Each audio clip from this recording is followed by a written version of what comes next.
beast! Ah!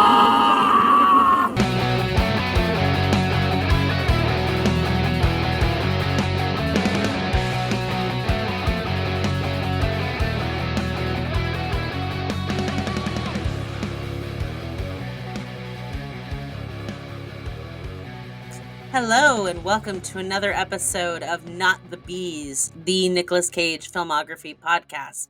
I'm Elizabeth. And I'm Megs. And this week we watched 2015's Pay the Ghost. It's an hour and 34 minutes. It only has 10% on Rotten Tomatoes, so let's just dive on in. We open on New York in 1679. A woman is being dragged from her house while her 3 children hide in the cellar. One of them cries out and their hiding place is discovered. Next, it's present day, and a young boy named Charlie wakes in the middle of the night. He looks outside, there's scary noises, and he goes to his mother, Kristen, who says Charlie can sleep with her. Mike, Nicolas Cage, is a professor and he's working late. He arrives home well after midnight and carries Charlie back to his bed. Charlie wakes up and asks Mike what he's going to be for Halloween tomorrow. Charlie is going to be a pirate. He wants to carve pumpkins with Dad. We get the impression promises are broken pretty regularly. Charlie asks Mike to check outside the window. He saw something earlier. Mike says there's nothing there and they say goodnight. In Mike's room, they talk about carving pumpkins and Mike's bid for tenure at work, and they go to sleep. Next, we see Mike at work reading to his students. Charlie rides a scooter around the house at home in his pirate costume. He's very excited for trick-or-treating. He shows his mom the drawing he did of what he saw outside his window, and it looks like a shadow surrounded by more shadow. Charlie wants to go and is impatient for Mike to arrive. Mike checks his mail at the university. He's gotten tenure, and the first person he goes to is a German professor named Hannah who recommended him. She congratulates, and he rushes off to trick-or-treat. Kristen has taken Charlie to get candy, but tries to call Mike again. Charlie sees a vulture flying around. Mike gets home and sees a note from Kristen telling him they couldn't wait. Mike goes inside and changes into his costume, a cowboy. Kristen and Charlie arrive back home as Mike is coming out in costume. Charlie begs to have Dad take him to the carnival, and Kristen relents. Charlie and Mike walk around the carnival, and Charlie is taping things in a handheld camera from Mike's shoulders. He sees a scary-looking woman dressed head to toe in black, staring at him from an alleyway before she points a finger at him. Charlie startles, but when he looks back to the alley, the woman is gone. Mike notices the change in Charlie's behavior and lets him off his shoulders. He apologizes for not being able to carve pumpkins, and they go to get ice cream. While waiting in line, Charlie asks Mike if they can pay the ghost. Mike asks what, but the ice cream guy calls right then, and Mike orders Charlie's cone and pays. Mike goes to hand Charlie the ice cream, but Charlie's gone. Mike runs around in the area looking for him and finds his hat. He ends up talking to a police officer who said maybe he went home. Charlie is not at home, and Mike and Kristen run back to the carnival and eventually get the police involved. The detective tells him they'll do their best. Cases like this are usually solved in 24 hours, and he tells Mike to go home to his wife. Kristen is very upset. She blames Mike for losing Charlie and runs upstairs. Mike spends a sleepless night on the couch. He hears noises coming from upstairs and goes to check. Charlie's bedroom lamp is on and Mike looks out the window. He turns and Charlie is there. Mike asks where he's been and Charlie asks if he's seen it outside the window.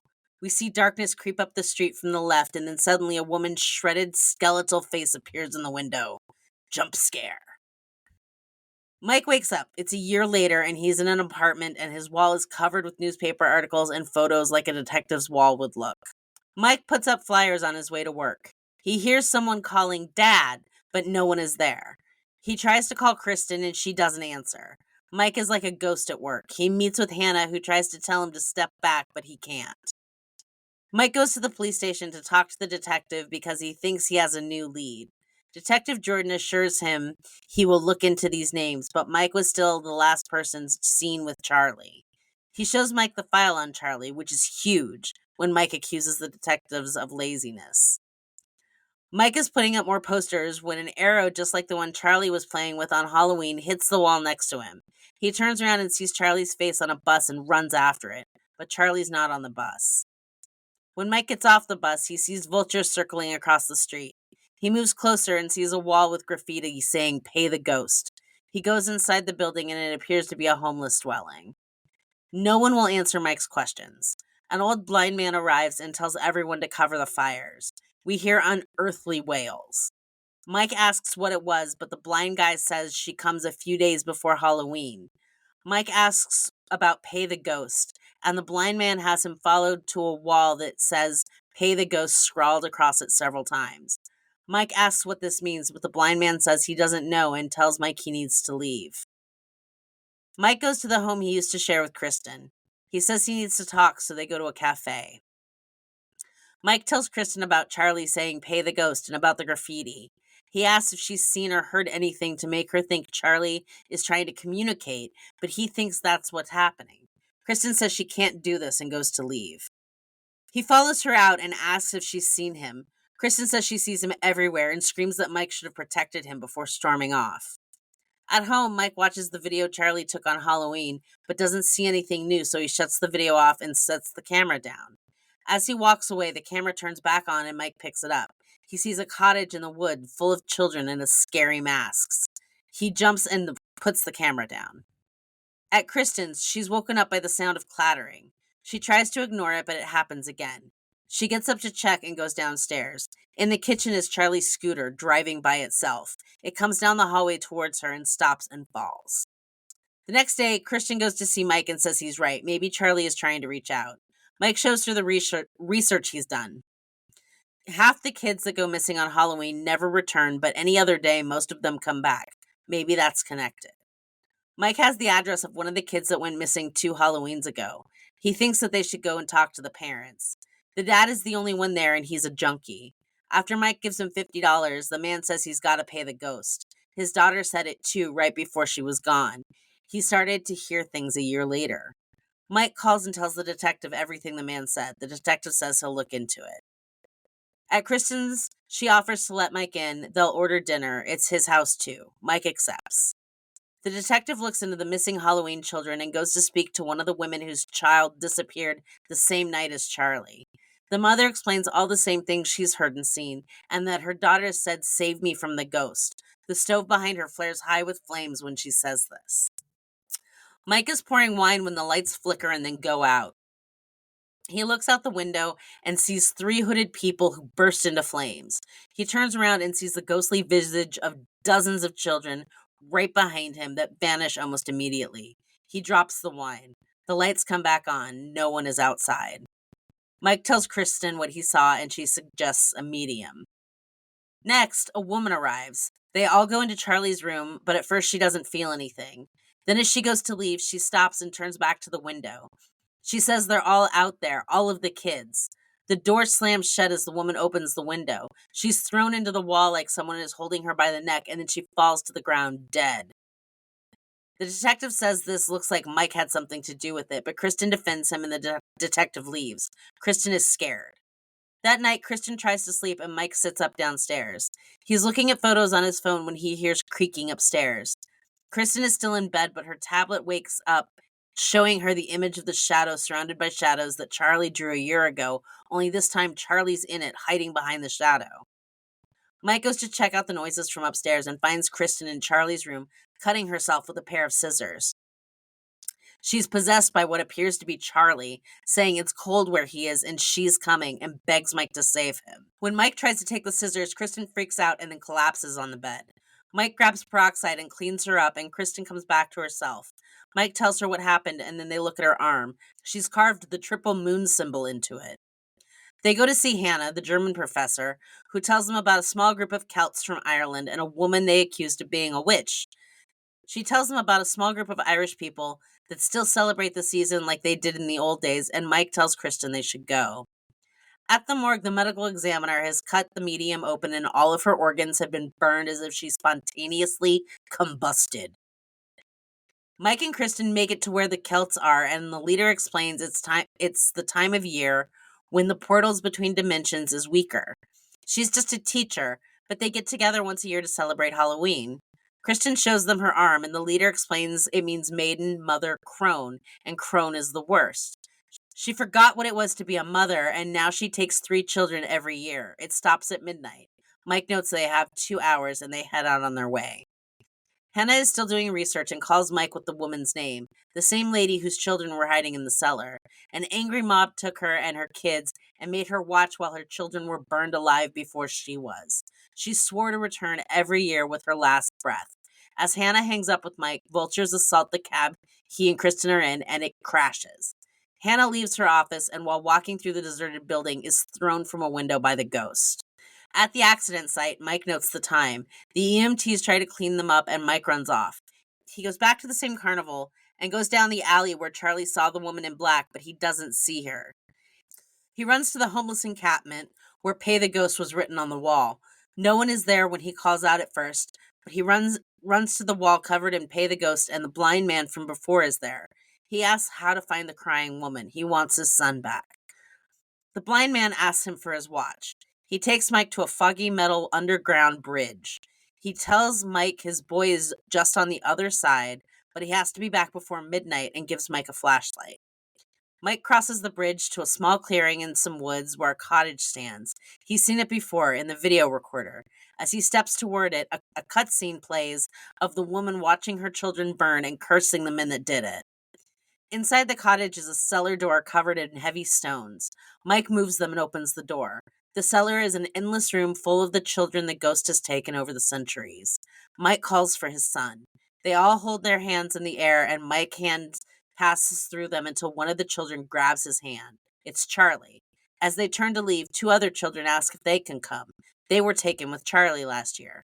Mike says they have to move fast, and they set off running. We hear screams from the woman, and the ghost children follow them to the door of the cottage. As Mike and the children run back across the metal fog bridge and back to reality, the ghost materializes and picks Mike up into the air a few times. Charlie calls back to the ghost children and begs them to help his dad. The ghost kids swarm her and pull her back to the cottage. Mike and the kids go to run again, but the bridge is now falling apart. The other two make it across, and Mike and Charlie fall right at the edge. Mike has one hand grabbing the bridge and one hand on Charlie.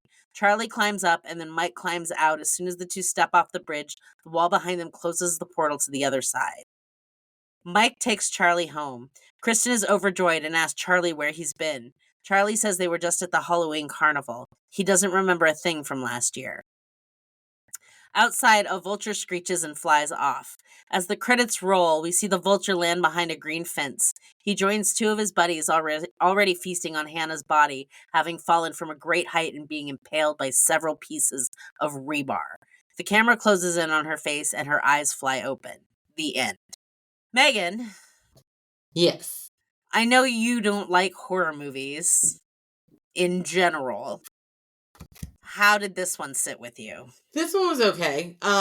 I did not really appreciate the jump scares, but there actually were not that many of them, so it was fine. In general, I actually thought it was a pretty decent ghost story. It's not a good movie.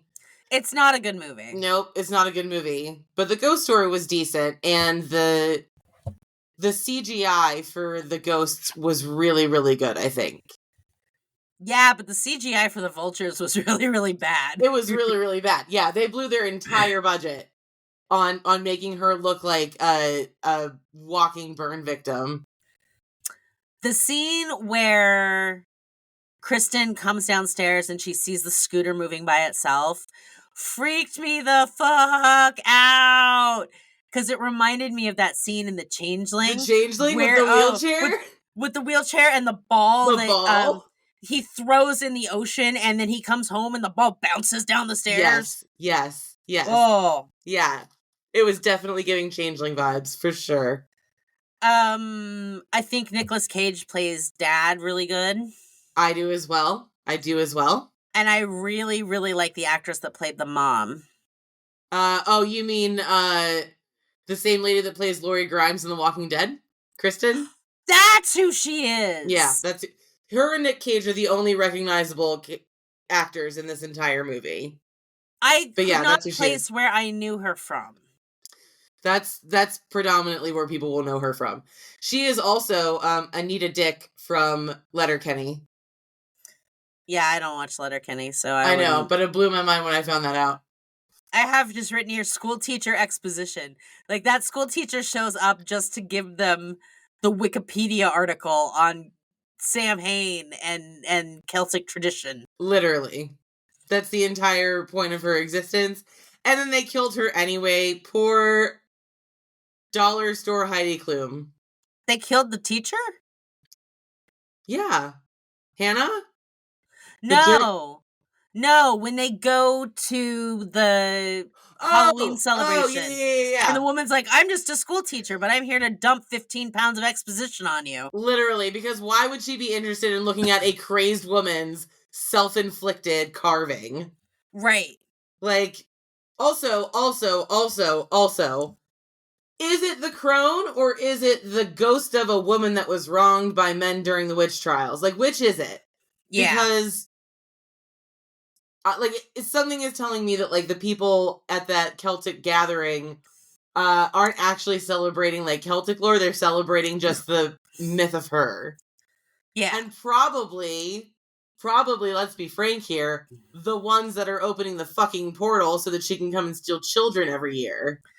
Yeah. Maybe don't celebrate that part of your heritage. Yeah. Maybe, actually look into what it is instead of saying, like, well, we just come here because we like to, keep the tradition going because it's fun. That's not, what an American thing to say. I will say that when he gets to the cottage, the sea of dead children all dressed in Halloween costumes is pretty fucking scary. It is pretty scary, but also very sad. Yes. Yeah, so, like, that part didn't, like, scare me, but I could see where people would be freaked out by it, but, like... It gave me the heebie-jeebies. Again, I like ghost stories. Ghost stories are fine with me. And then it's not enough that they defeat the ghost. The fucking bridge also has to collapse as they're running away from it. Yeah. And this all happens, by the way, like, in the last few minutes of the movie. Like, the last few minutes kind of, like, it does end up closing up, I guess, somewhat neatly, but it feels rushed at the same time. Yeah. Because, like, the whole time when he's running down this bridge, and then we see him in the cottage, and then the other two kids from the previous year are also going to tag along. I'm like, okay, he's going to end up staying behind and just getting them across. And then that didn't happen, and everybody got out, and it was a happy ending, and that's great. I did have a couple of notes about the movie, things that irked me beyond it just being, like, a low-budget movie. And a year later, after he wakes up, and he's walking around before he goes to work and, like, stapling posters, the first thing that he's stapling something onto is on the corner. It's a big boxy thing, so it's, like, probably a utility thing. Those are metal. Yeah, how is he stapling metal? Yeah. Like, things like that I thought the take same me thing. completely out. Like, I can suspend disbelief for a lot of different things, but, like, when you do something that's so practically a failure, it pulls me right out of, like, the space that I'm in to watch the movie. That was kind of annoying. I also thought that it was not that it was a bad decision, because they are indigenous to the East Coast, but, like, it felt like a weird choice to use vultures as omens rather than, like, crows or ravens, because they're also, carrion birds. Yeah, seeing giant vultures in New York City is kind of weird. Yeah, it's really strange, which, I mean, I guess is the point, but maybe that's why they were used. You're probably more likely to see a crow or a raven than you are a turkey vulture, but when Nicolas Cage runs, and we've talked a lot about his body work and how phenomenal he is, but this is another part that just, like, took me completely out of the movie, because one thing we really don't talk about, because it's not really fair to talk about something that someone can't help, but when Nicolas Cage runs, it's like he doesn't naturally know how to run, and he can only run when he's acting. If that makes sense? That does. It does. He looks like a doofus. A little bit, yeah. He looks a little bit like a doofus. So that was the other thing that really just, like, took me out, was his running. And bitch, did he just staple metal? Like, none of that made sense to me. What did you think of the color of the movie? I liked the desaturation that they had going on. Like, it was a little bleak, it was a little gray, and I think that lent itself to the ghost story aspect of it. Yeah. I agree. I just think they went a little bit too far, because a lot of the quality feels a little grainy. rather than, I don't know. But that's just me. Maybe that's just what I was saying. But I did enjoy that aspect of it. I also just thought about another CGI bit that was kind of bad, was the houses across the street from their house, from their brownstone, when it's dark out. Like, that's, Yeah. it just looks like a backdrop. It looks like the things that they were attempting to light at night, Yeah. like they didn't have sufficient light, and that's where you get the graininess from. Yeah. Because it looked like what they were trying to do was like create a backdrop of like what a residential neighborhood would look like in New York at night. But what it really did, like the effect that it gave, was more like, I don't know, like 17th century. Yeah. Which, I mean, was kind of fun. I mean, like, we started in 1679, so I mean, like, that's kind of fine. Maybe that's the point of it. Maybe it's a forced, perspective. I thought that the medium getting burned from the inside out was really cool. Yeah. Yeah, and then, like, Yeah. so they show you, like, her nostrils are burnt, and there's smoke coming out of her mouth. You can see her mouth is black. And there's, like, black blood running out of her nose and her ears and shit. And then, when the medical examiner opens her up and calls the detective, and the detective comes down, and he's like, you're gonna want to see this. And he pulls the sheet back. He's got her whole chest open from sternum, like from neck to pelvis. Mm-hmm. And her rib cage separated, and it's all black. It's like soot. Yeah. That was really creepy. That was really, the part right before when he was starting the incision. Oh! And her mouth, like, cracks open and black smoke comes out. And I'm like, oh, fuck, did she just infect all these bodies? Like, is there about to be, like, a mass, like, ghost thing going on? Is it about to be Thriller out in these streets? So, what would we rate this movie?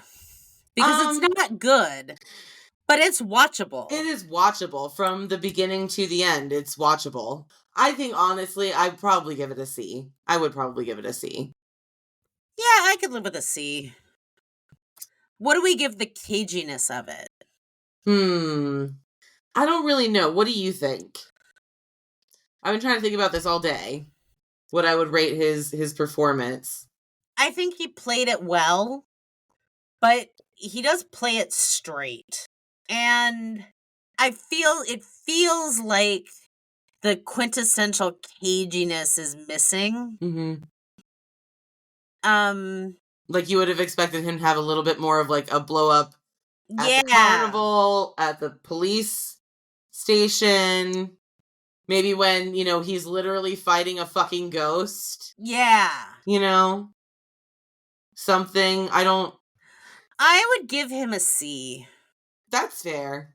That's fair. Well, there you have it, folks. It's a C movie with a C effort by Nicolas Cage. Yeah. It's very middle of the road. It is watchable. It's just, if you like ghost stories, this might be up your alley. It's definitely a watchable film. It's not anything like some of the entries we've had on this list. But it's okay. That's it. It's just okay. It's just okay. That's fair. If you, dear listener, want to follow along on our social media, we are on Instagram at NotTheBeesPod. If you are so inclined, we are on Patreon at Not The Bees, where you can get early access to episodes and join our Discord channel. That's it for this week. I've been Elizabeth. And I've been Megs. And we'll see you next time.